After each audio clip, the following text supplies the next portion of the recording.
కేసీఆర్ గారు ఈరోజు మళ్ళీ మన ఏదో ఫామ్ హౌస్ లో వచ్చి మాట్లాడారు. ఈరోజు మళ్ళీ ఏదో పార్టీ ఆఫీస్కి వచ్చి మీ కార్యకర్తల సమావేశం పెట్టుకుని కాంగ్రెస్ పార్టీ గ్రాఫ్ పడిపోయింది, బీఆర్ఎస్ పార్టీ గురించి పార్లమెంట్ ఎన్నికల ముందు కొంతమంది బీఆర్ఎస్ నాయకులే చెడుగా మాట్లాడటం వల్ల బీఆర్ఎస్ పార్టీ అయిపోయిందని చెప్పడం వల్ల బీఆర్ఎస్ కి నష్టం జరిగిందని, ఇప్పుడు కాంగ్రెస్ పార్టీ గ్రాఫ్ పడిపోయింది, బై ఎన్నికలు వస్తాయి, మళ్ళీ మేము గెలుస్తామని చెప్పి మీరు మీ కార్యకర్తలను ఉత్తేజపరచడానికి ఏదో చెప్పినట్టుగా ఉంది తప్ప మీకు అసలు చిత్తశుద్ధే లేదు.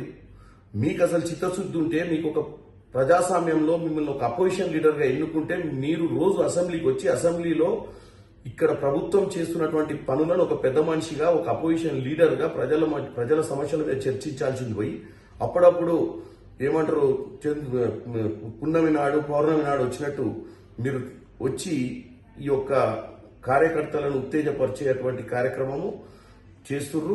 దానివల్ల ఏమి ఒరిగేది లేదు. మీరు దయచేసి అసెంబ్లీకి రావాలని కోరుకుంటున్నాం.